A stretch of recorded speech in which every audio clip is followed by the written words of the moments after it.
लावण्यासाठी मी सांगतो नैतिक जबाबदारी म्हणून मी स्वतः या सगळ्या प्रोसेसमध्ये असेल. हे मार्गी लावताना कुठेही मार्गी लागत नाही असं झालं हक्काने सांगा, हे दादा आपल्याला पाहिजे होतं, आपल्याला त्यांनी डिसेंबरचा वेळ दिला होता, हे का नाही मार्गी लावलं? त्यांना बाकी कसं हे हेच करायचं पाहिजे होतं कृती समितीला सुद्धा की तुमच्याकडून आहे ना हाच रिस्पॉन्स पाहिजे होता इथून मागं पण आणि आता इथून पुढं पण पाहिजेच की कृती समिती जे काम करते ते तिथं त्यांना काही अडचण येते ना तिथं तुम्ही हक्काने त्यांच्या सोबत राहिलं पाहिजे. उद्या कृती समिती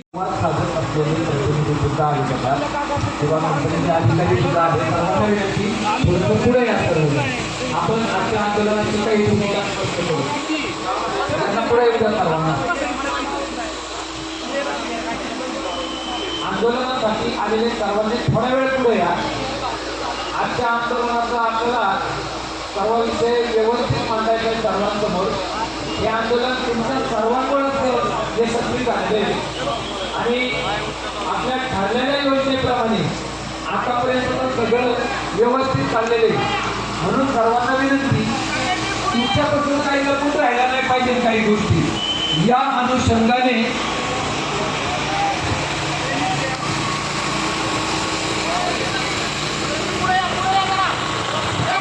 सर्वांना विनंती, मागे अजून पण काही बांधव आहेत, आंदोलक बांधव, कंपनीचे अधिकारी, त्या सर्वांना विनंती सर्वांनी पुढे या थोड्या वेळा.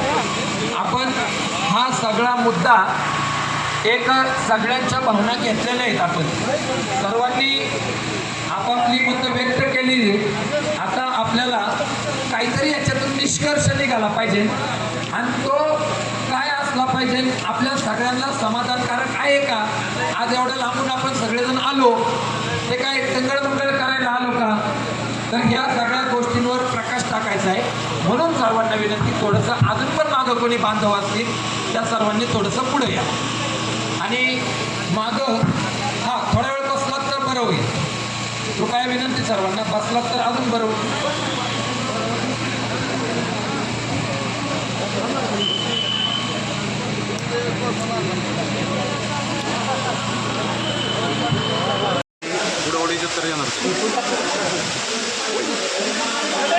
वर जाणार आहे रेकॉर्ड करायला.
लक्षात असलं पाहिजे, आपण गेली 2 ते 3 तासापासून सगळ्यांची वक्तव्य ऐकलेली.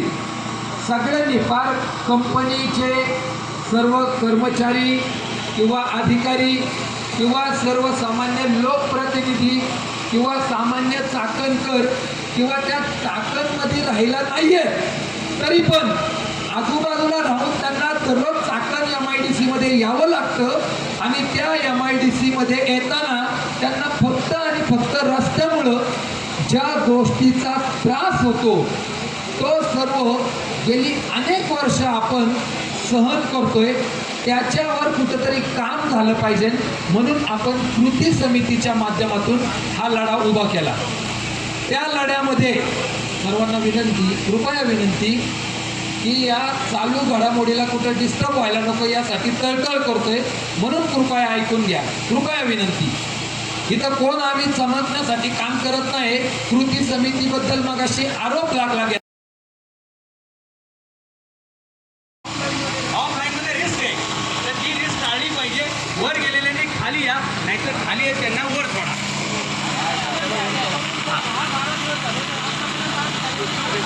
आंदोलन जाहीर होऊन 10-12 दिवस झाले अधिकाऱ्यांनी काही केले नाही. तसंही ते काही करत नसतात.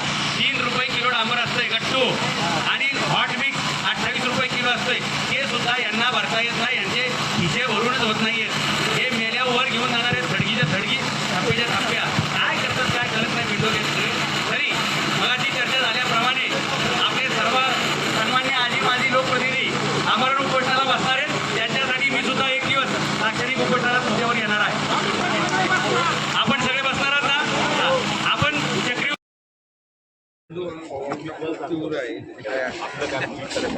आपण बिझनेस सोडवण्याच्या मार्गी लावण्यासाठी मी सांगतो नैतिक जबाबदारी म्हणून मी स्वतः या सगळ्या प्रोसेसमध्ये असेल.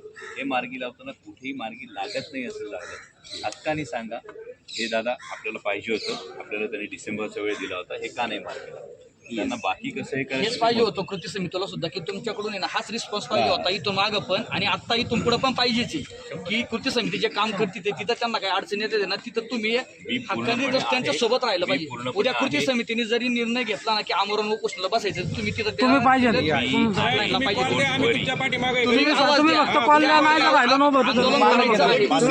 पालकमंत्री तुम्ही आमच्या 15 दिवसांनी तुम्ही या प्रश्नाचं सॉल्व्ह होईपर्यंत 15 दिवसांनी चांगलं एक महिन्यांनी रिव्ह्यू मीटिंग लावली. एक महिन्यांनी रिव्ह्यू मीटिंग लावली. 2 मिनिटं फक्त चाकणच्या ट्रॉफिक मुक्त चाकणसाठी आज जो PMRD कार्यालयावर जो मोर्चा काढण्यात आला होता यासाठी आपण सर्व लोकप्रतिनिधी ग्रामस्थ नागरिक रहिवासी विशेषतः कामगार वर्ग सर्वजण उपस्थित राहिलात त्याबद्दल ट्रॉफिक मुक्त चाकण कृती समितीच्या वतीने आपल्या सर्वांचा आभार.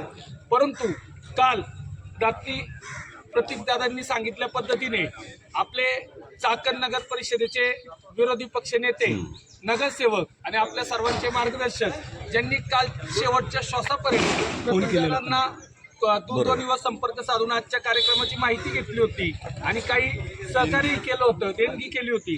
अशा दादांचं काल हृदयविकाराच्या तीव्र झटक्याने आकस्मिक असं दुःखद निधन झालं.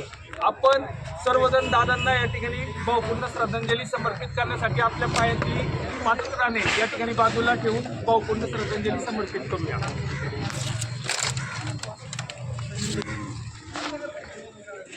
हरि ओम शांती शांती. पुन्हा एकदा भेटत राहू साहेब.